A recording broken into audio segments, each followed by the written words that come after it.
Moin Moin aus dem Miniaturwunderland zu einem neuen Lockdown-Update an einem einzigartigen Tag, den es hoffentlich in der gesamten Geschichte der Menschheit nie wieder geben wird. Heute ist der zweite Advent, wir haben auch noch Nikolaus und befinden uns im Corona-Lockdown. Also hoffentlich nie wieder. Unser Lockdown ist verlängert, das wisst ihr alle. Heißt für uns, wir können weiter das Beste draus machen. Wir können bis zum 20. Dezember noch ganz viele Dinge bauen. Natürlich würden wir am liebsten wieder Besucher begrüßen. Können wir nicht, wird aber irgendwann wieder möglich sein. Bis dahin bauen wir noch ganz viele Dinge, die wir schon immer mal machen wollten, wo bis jetzt sozusagen die Möglichkeit nicht da war, weil immer Menschen da waren.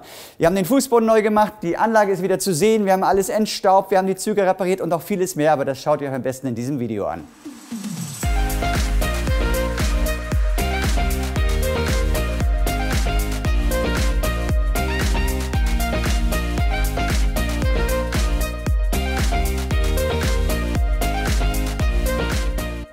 Jetzt sind wir hier mit ganz vielen Putzteams unterwegs, um die Anlage wieder auf Vordermann zu bringen. Denn als der Fußboden neu gemacht wurde, ist jede Menge Staub entstanden. Und obwohl wir die Anlage abgedeckt hatten mit einer großen Plane, kam doch sehr viel Staub drunter. Das haben wir gesehen, als wir die Plane wieder abgenommen haben. Und auch hat die Plane ein paar Bäume abgeknickt oder Schornsteine umgerissen. Und das müssen wir auch wieder alles kleben und reparieren.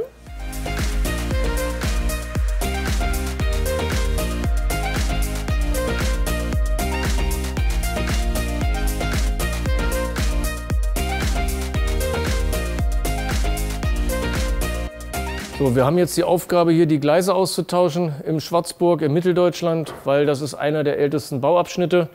Da liegen die Gleise jetzt 20 Jahre und wenn man sich die Gleise hier mal anguckt, der Mittelleiter ist dann teilweise gar nicht mehr zu spüren. Und deswegen müssen wir jetzt die Gleise leider nach 20 Jahren oder nach 20 Jahren dann mal austauschen.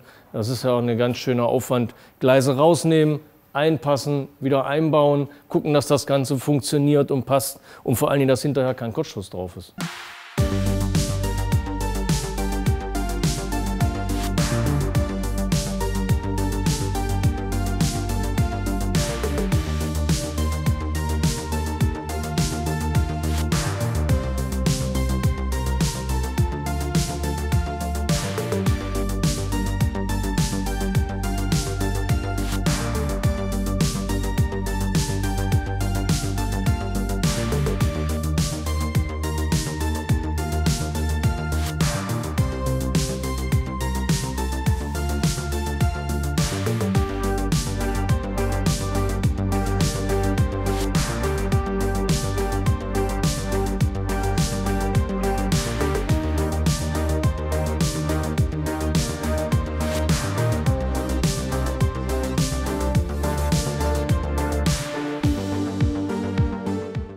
Aktuell nehmen wir die Züge von der Anlage und bringen sie in die Lokwerkstatt. Dort entstauben wir sie grob und sortieren die defekten Wagen aus, wie zum Beispiel den hier. Da ist ein Kabelbruch, den müssen wir nochmal neu machen.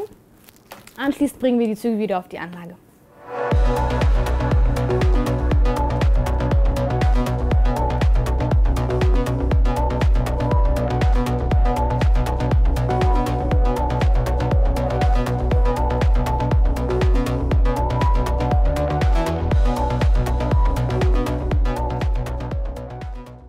Ja, während oben noch kräftig geputzt wird, haben wir hier unten 2 Stockwerke unter der Anlage auch noch einen Testkreis aufgebaut.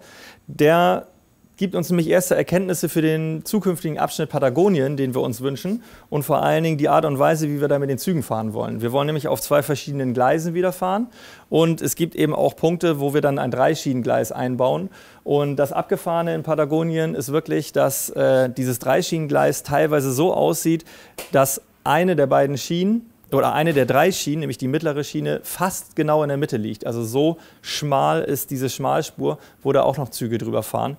Das versuchen wir jetzt hier gerade mal zu testen mit unterschiedlichen Bautypen von Lokomotiven. Zum einen haben wir unseren ganz normalen H0-Zug. Dann haben wir dieses sehr schmale Schmalspurgleis, noch viel schmaler als das Schmalspurgleis, was wir bei uns in den Abschnitten Schmalz zum Beispiel eingebaut haben.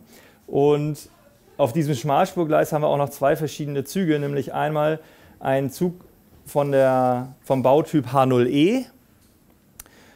Das heißt, es ist dann schon der Maßstab, den wir hier auch fahren, ganz normal, der H0, 1:87, aber eben mit wirklich super schmalen Reifen, hätte ich bald gesagt, mit super schmalen Achsen. Und Glücklicherweise gibt es auch noch eine Bauform in der Modelleisenbahn, die nennt sich N. Und die kann auch auf dem ein und demselben Gleis fahren. Die testen wir hier also auch, weil wir wissen wollen, ob die N-Lokomotiven gegebenenfalls so stark und dauerbelastbar sind, dass wir sie umbauen können und damit den Dauerbetrieb eben besser darstellen können, als nur über das Material, was wir über H0E bekommen. Da gibt es halt kaum was am Markt. Ja, und diese Strecke zeige ich euch jetzt mal, weil es gibt so ein paar Raffinessen, die man da bedenken muss, wie man das technisch umsetzt. Genau, und hier gibt es verschiedene schwierige Abschnitte, die dann bewerkstelligt werden müssen.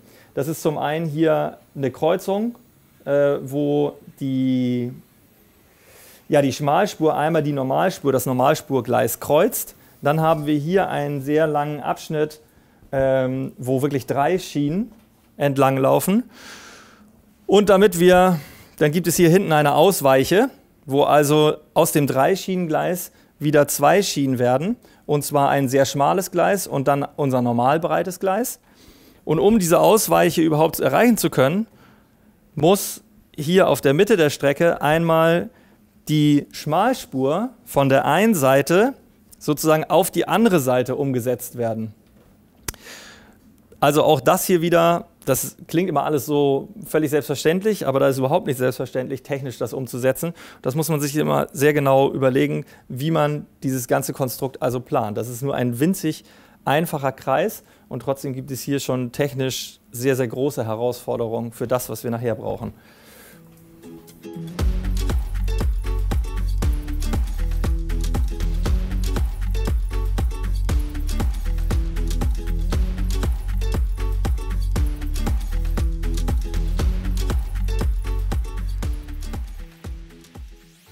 Ja, ihr seht schon, trotz der besucherlosen Zeit, so ganz einsam sind wir gar nicht, weil wir so unheimlich viele Baustellen wegmachen. Und wir haben auch noch einiges vor die nächsten Tage, damit, wenn ihr uns wieder besuchen könnt, das Wunderland richtig schön strahlt. Was könnt ihr noch machen? Heute ist der 6. Dezember. Vielleicht macht ihr noch einen schönen Videocall zu euren Verwandten. Haben wir uns ja alle dran gewöhnt. Egal, was ihr macht, versucht das Beste draus zu machen. Seid optimistisch, bleibt negativ, aber im Kopf positiv. Alles Gute.